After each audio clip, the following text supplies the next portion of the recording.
Isang mapagpalang araw po sa ating lahat. Katiits dyan mula sa Luzon, Visayas, and Mindanao. Dyan sa Zamboanga, Buenos Dias, Buenas noches, and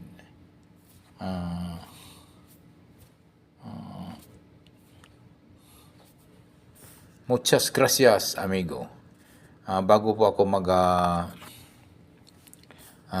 umpisa po sa paglikod, mayroon po tayong pinapadalang isang picture po ng isang treasure sign, marker stone po ng isang katiits po natin dyan sa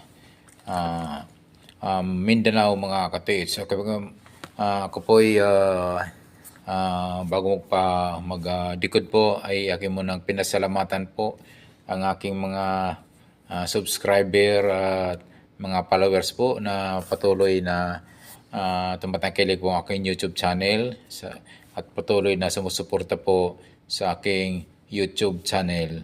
Thank you so much. Maraming salamat po, katiits, sa inyong patuloy sa pagsubaybay, patuloy sa pagsuporta po sa aking medyo maliit pang YouTube channel. Rin nawa po ako ay matulungan na medyo lumago at lumaki po ang aking channel ng tema po more on decoding and analyzing sa mga treasure, symbols, markers, and sign, mga katiits. Okay po, mga katiits, maraming nagtatanong po sa aking comment section po regarding po sa paano ipadala po ang mga picture po ng mga treasure symbols, markers, and sign.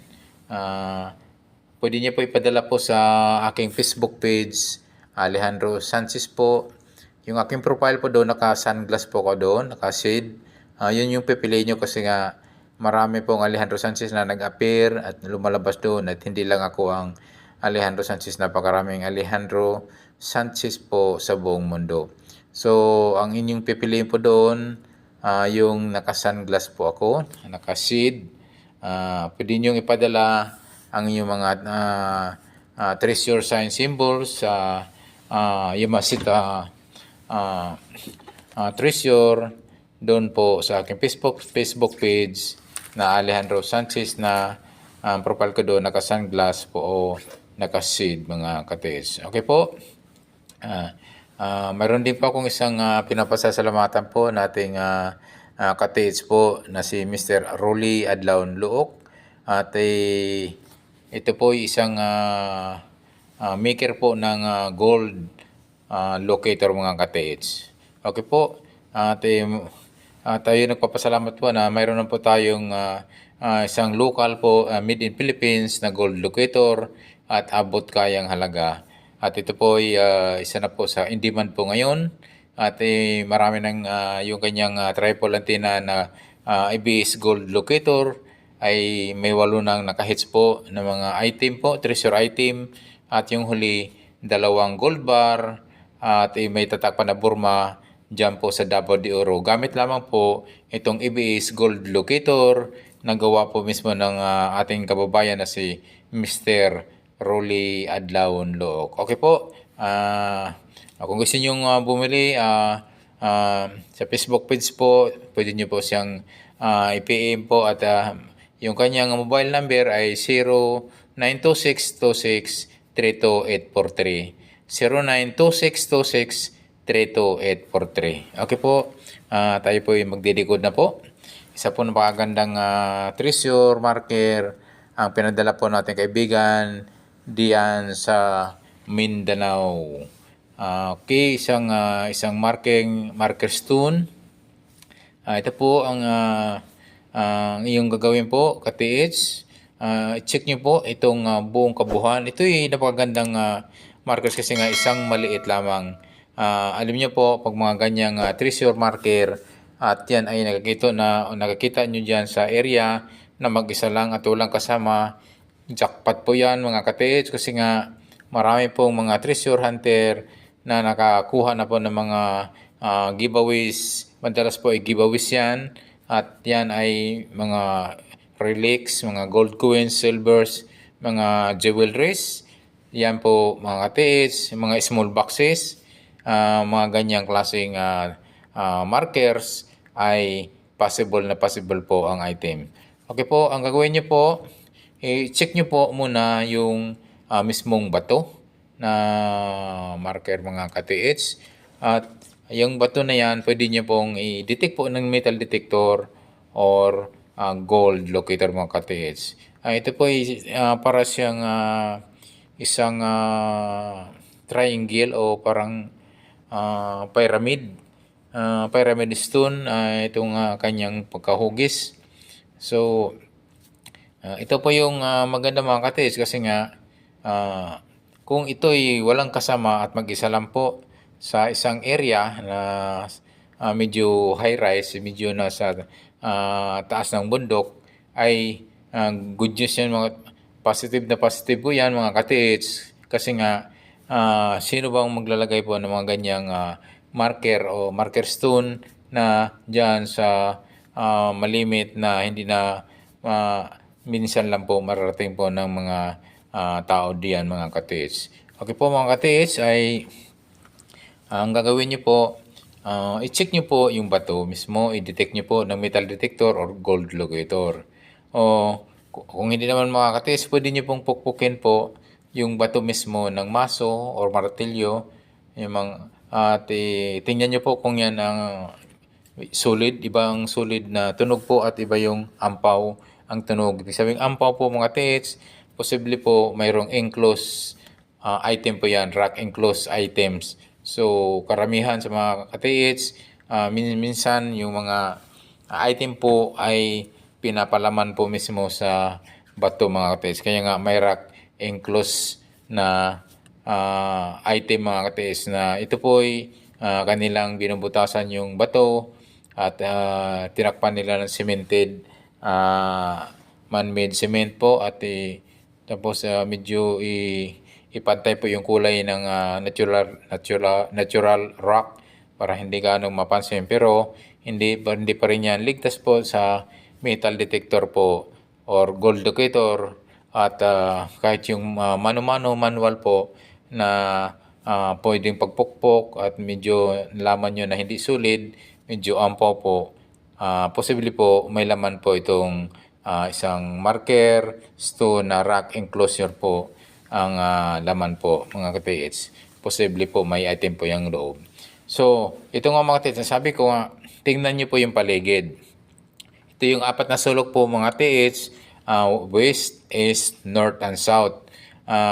Tingnan nyo po, kung wala pa itong kasamang kasing laking bato o kasing laking nito or mas maliit dito sa markers nito, jackpot po yan katiits kasi nga yung markers na yan ay ang items yan ay nandyan lang sa malapit sa kinalalagyan tong bato nito mga katiits. So ito po mga katiits ay isang magandang marker itong kapag ito'y nakita nyo na mag-isa lamang.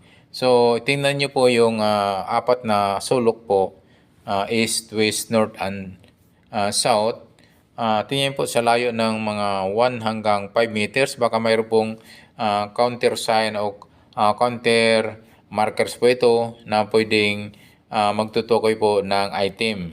Baka ito isang ano lang siya, marker stone lang at mayroong coordinated stone marker na malapit sa kanya. Kaya nga, check nyo po yung paligid na apat na kanto, east, west, north, and south. So, tingnan nyo po sa distansya po ng 1 hanggang 6 meter.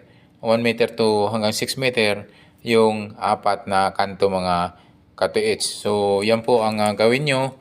At pwede nyo pong i-detect po ng metal detector or gold locator katiits. So, ito po mga katiits, yun ang inyong gagawin.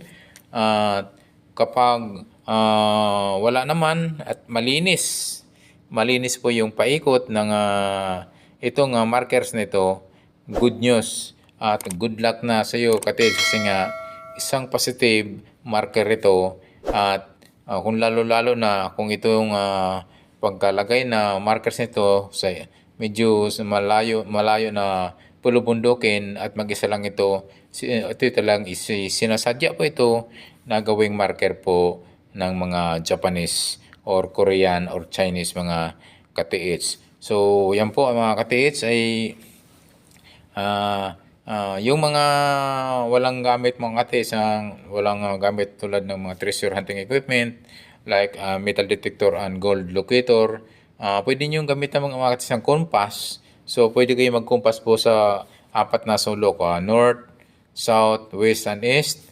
At kung ano yung kinalabasan ng compass, kung ilang degrees, mayroong 100, 200, 300 degrees, i-check na po yung